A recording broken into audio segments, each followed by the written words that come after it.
The latest transfer portal for the Noles, as some players are leaving the program while other players are being added.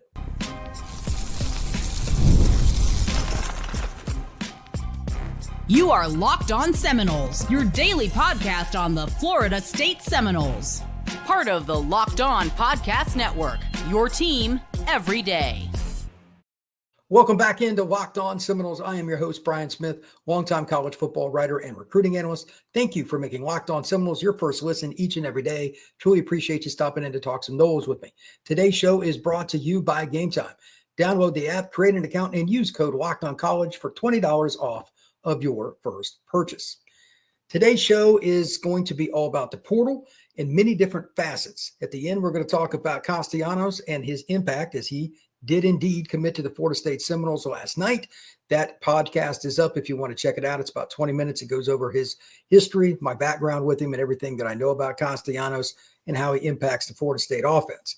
But before that, we're going to talk a little bit about some of the possibilities the Noles are going to have on the portal, guys visiting, some players that could come, and a few I even hope they do go after. But first, we're going to talk about some guys that are leaving, and a couple of that I think are really important. Beginning on the defensive side of the football. Let's talk about defensive end. There are 3 defensive ends that are leaving the program. Some have produced, some haven't, but it's the body type here that I want to focus on. Remember, Tony White is coming into this program and he's going to run a 3-3-5. You need bigger bodies, generically speaking, up front. Not just talking about the nose guard, the 2 DNs plus what they used to call the jack at Nebraska. I'm not sure what they'll call it at Florida State, the stand-up outside linebacker that usually rushes the passer. Marvin Jones Jr., Byron Turner Jr., and also Lamont Green Jr. are in the portal. Marvin, and I saw his name, that one really surprised me. His stats last year were solid, 25 tackles, 6 tackles for loss, 4 sacks, and he's got 2 years of eligibility. He also played for Sertan, the defensive back coach for the Noles, when he was in high school at American Heritage. So there's some familiarity with the Florida State staff before he ever came. And of course, he transferred from Georgia. I'm surprised that he's not staying. Is it an NIL deal? Is it because somebody offered him so much somewhere else? That's where he's going to go. I have no idea. But just from a fit standpoint, Marvin could be used in multiple ways in Coach White's defense. And I think he would be a very valuable addition. I don't know what the reasoning is. I have not heard anything, so I'm not clamoring to point fingers or anything. I have no idea. But it's an important loss because you do not find athletes with with Marvin's size that can move laterally like he can and make like a hard fake outside and then cut back underneath the offensive tackle and get a stuff or sack the quarterback or disrupt and make the quarterback throw too early, get it intercept. Just God-given ability. That is a major loss to the Florida State program. It's unfortunate, but that's not the only thing. Again, Lamont Green Jr. hadn't played much, but another guy that's long and athletic. I'd seen him play in high school. He's from Gulliver Prep in Miami, very talented. His dad had played at Florida State. There's another way to look at this too, because like Byron Turner was a backup for Florida State, but last year he had 13 tackles and 1.5 tackles for loss, a kid out of the greater New Orleans area. I think that Florida State losing a kid like him is unfortunate because he's 6'4", 250. That's another kid. They're all similar size that could do something in Tony's defense. Florida State was not in a position, in my opinion, to lose any of the 3. They're losing all 3. So unless there's something I don't know about or they're going to get a whole bunch of guys, this is very unfortunate. Now, to that point, I know that the Noles are in a pretty good situation with some guys, and I'll share my screen here for those of you on YouTube. But at the same time, it's a difficult situation, at least short term, because I don't know what Florida State's going to be doing until they get some of these guys in. And again, you're not maximizing, for lack of a better phrase, but like right now, James Williams, for those of you that don't know, he's a defensive end, an edge, if you will, at Nebraska, almost identical size to some of the players FSU is losing.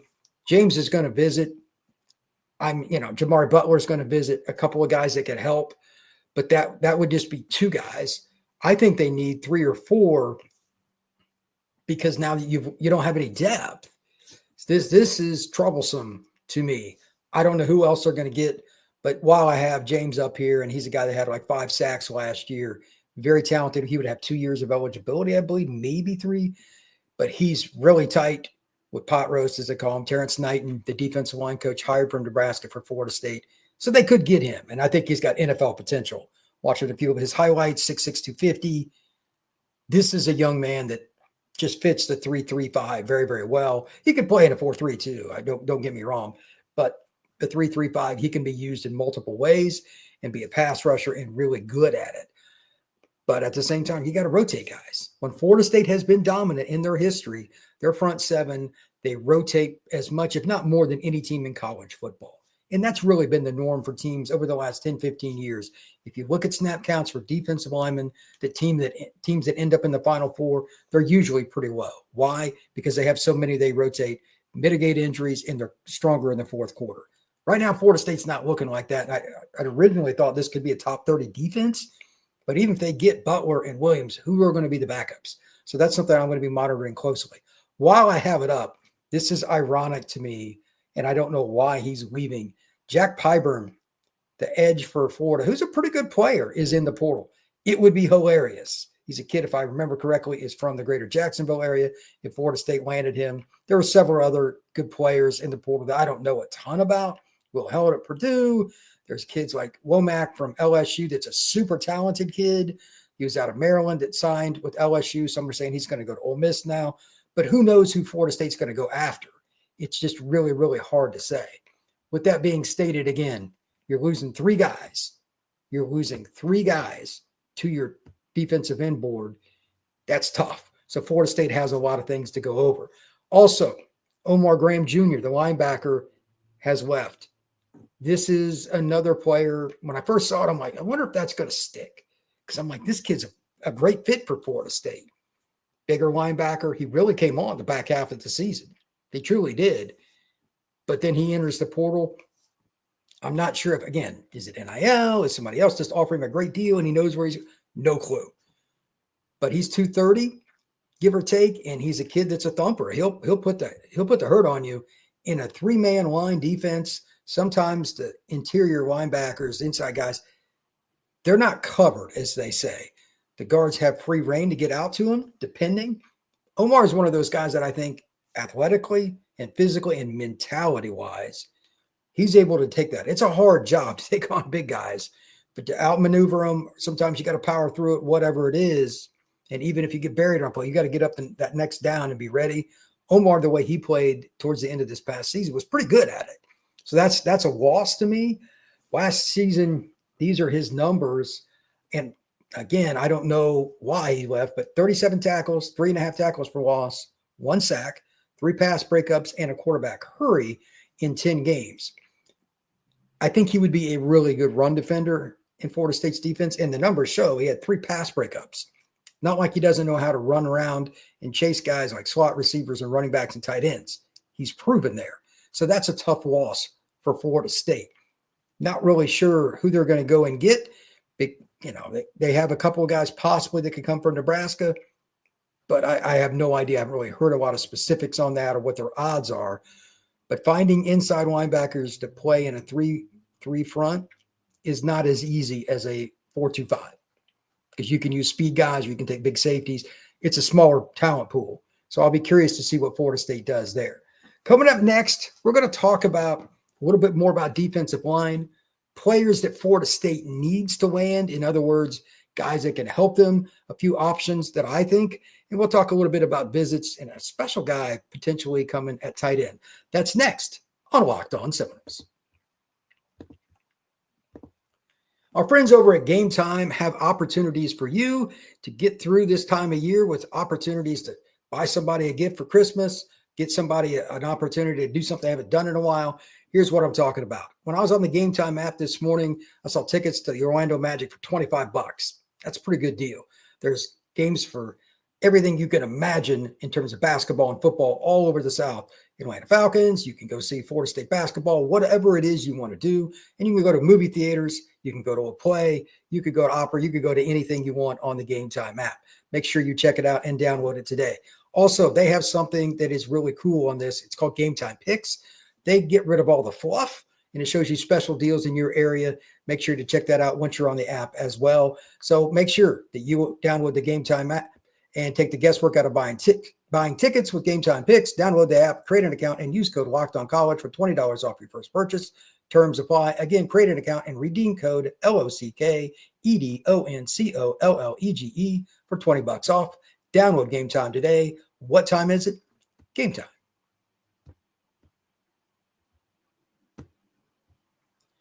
Florida State needs to add some players from the portal. And again, yesterday they did add Thomas Castellanos. That's a really interesting situation. I'll talk about that here in just a little bit. But for those of you that are daily listeners, you know that I'm always talking about you got to make the right choices in the portal, finding the right fits offensively, defensively, special teams. So don't forget about that. Florida State special teams were really good this past year. That can help you win football games. I'm curious to see what they do. And I want to bring up a couple of guys, one in particular that I think is interesting. And I did a little more research on him because I'd heard about him. But a kid that they're talking to quite a bit is Terrence Carter. He's originally out of Texas, but he played at Louisiana Lafayette. He's kind of like Jaheim Bell, a very mobile yet shorter H-back tight end, a guy that you can put in the slot. He's almost like a, for lack of a better phrase, a power wide receiver. Now, hear me out. His numbers for blocking, you can take it for what it's worth. I looked up his numbers on Pro Football Focus. But as a pass blocker, he had one poor game, but he was over 50%. But most of the games, he was like 65, 70%. Run blocking, he was 65.8. Usually these kind of guys are just okay at blocking. These H-backs that are pretty good at catching the ball, they'd rather be getting the ball, not blocking for somebody doing it. So he's better at that than most. But here's the key.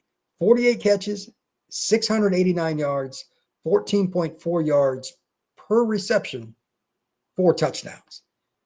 He's a playmaker. It is rare to find guys like this. Norvell has already been on the phone with him. There's a possibility for a visit. We'll see if it comes to fruition. In the portal, just as an overall theme here, like with high school, when kids say they're going to visit, like officially, it usually comes to fruition. The portal just seems to be a lot more loose, in my opinion. So take that for what it's worth. But again, Norvell is after him, and I think it's an interesting possibility. Also, on third downs, he had 13 catches. 9 of them went for first downs. If you have a moneymaker at tight end on third down, that is so valuable. You see it especially at the NFL level. Kelsey, different guys. There's all kinds of good tight ends in the National Football League. And when Florida State was good in 2023, Jaheim Bell was that guy for them, help extend things. Staying on the tight end front, 2 guys to mention. Number 1, Randy Pittman. I bring him up because A, he was originally committed to the Noles. 2, he ended up signing with UCF and Gus. 3rd, he had 5 catches for 74 yards, 14.8 this past season. That was on third downs, He had 32 catches, 416 yards, 13 yards per catch, and 2 touchdowns. And again, on third downs, 5 catches, 74 yards, 14.8. That's another player very similar to Terrence Carter. I'd assume Florida State would be an option. He's from Panama City area. He played at Mosley. It's one of the more prominent programs in the greater Big Bend area. I don't think that's going to be a guy you would just completely not look at. He knows Gus's offense. He's familiar with Florida State. He's been committed before, and he knows the staff. I don't know if Florida State's involved with him, but as a passing grade, he had 69.7, run grade 52.2, but he would also know Gus's offense, like the terminology and everything. So that's somebody to really consider, Randy Pittman. Also, do you remember Biscuit? No, you're probably thinking, wait a minute, Biscuit, what are you talking about? Marcusson Douglas, they called him Biscuit when he was at Florida State. He transferred last year to Arizona State, 1 catch for 3 yards. Obviously, it was not a very promising endeavor on the catching side, but he blocked like 85% of the time. That's a big-bodied guy. And I talked about this yesterday on the Locked On Seminoles podcast before Thomas Castellanos popped, and I did another pod for him. That's a guy that you could use really well in Gus's offense because you need a power blocking tight end. He's like 6'7", 280, 290. He's a massive guy. He's borderline offensive tackle. And to be honest with you, him moving to offensive tackle would probably be bright, but that's another story all to itself. I think that they could bring him in, and he has talked to Norvell again. That could be your starting tight end, and then you could do more things with Amari and Landon as either the H-back or a slot out. You could even run 13 personnel because those two guys really aren't like tight ends. You can list Landon Thomas and Amari Williams as tight ends if you like. That's fine, but I can assure you opposing defensive coaches, whether it's a DN coach, linebacker coach, secondary coach, whatever, don't like to see those guys running passes or pass routes because they're just so much bigger and athletic than most DBs that it makes it hard to figure out, well, should we put a DB on him or do we got to put a linebacker? You know, it's a difficult situation. Out wide, they're really stressing you with that. You put Marcuston in there, you could still, if they fluctuate out, they take somebody out of the box. You got a power run blocker that's almost like an offensive lineman. Gus's downhill run offense could be interesting. While I don't think he would catch a ton of passes at Florida State, 5 to 10 next year, Marcuston Douglas is a guy that would be a really welcome addition. That would be a smart move by Norvell.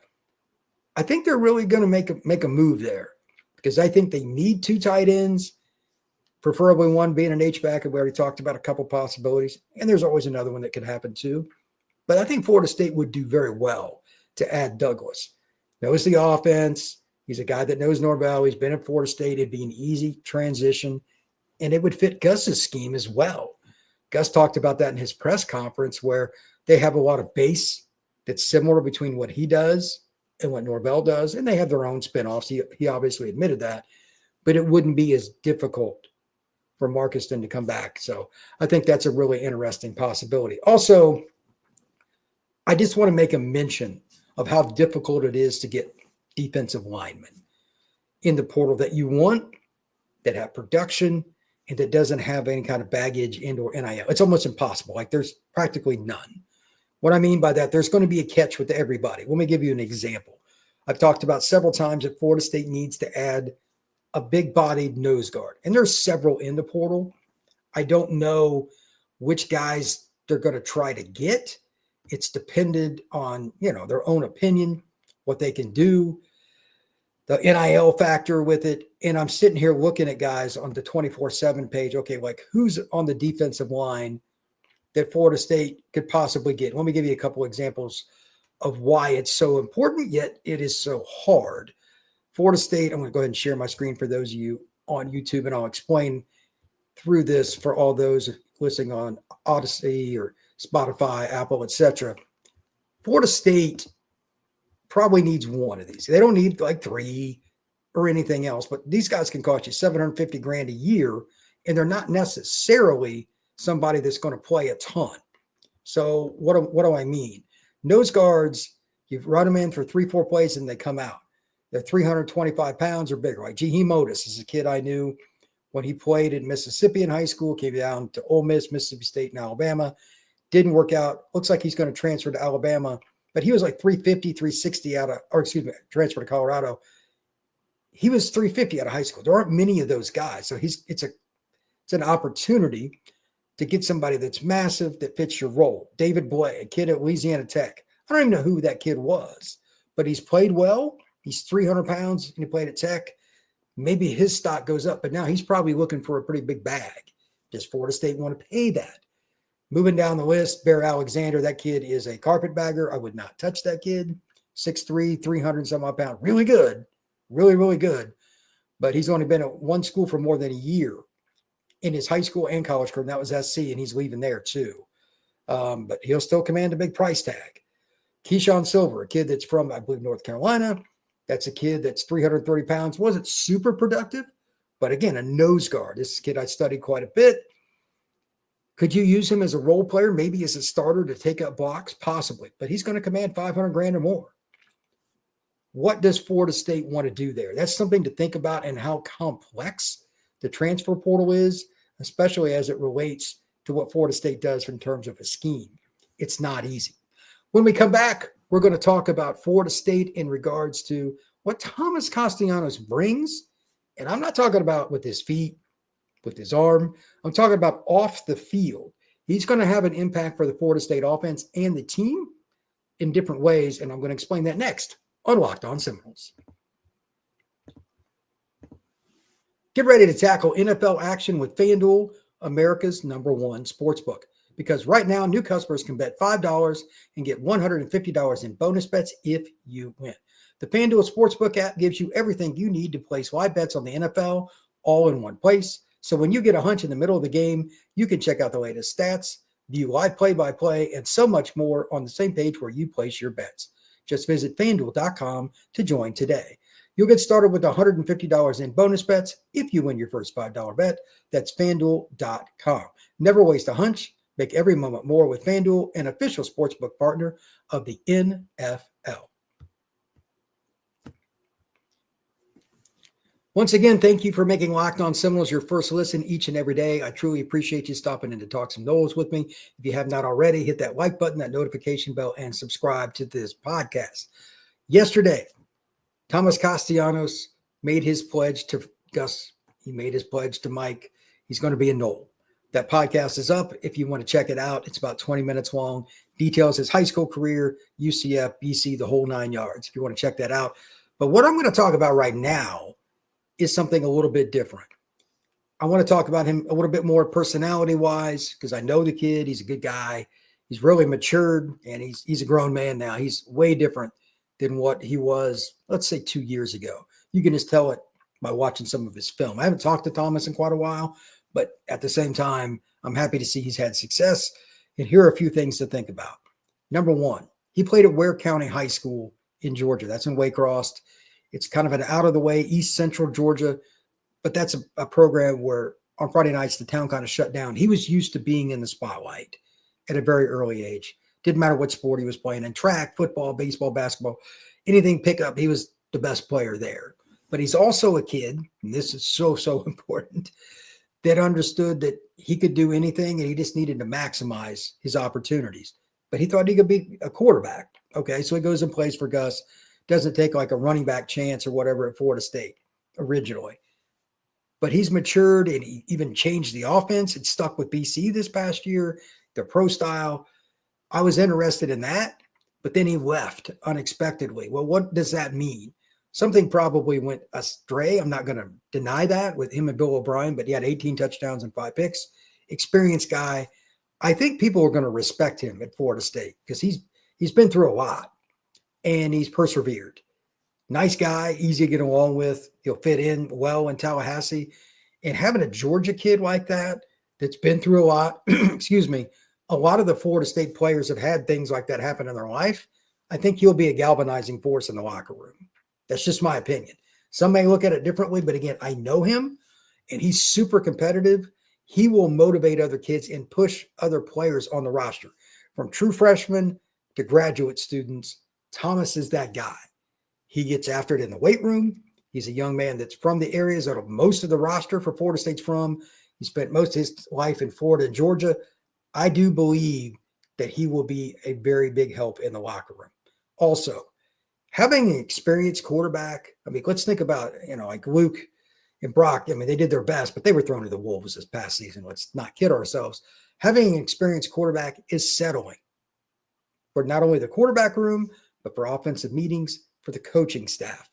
Even before games, during the offseason, weightlifting, it's helpful to have that.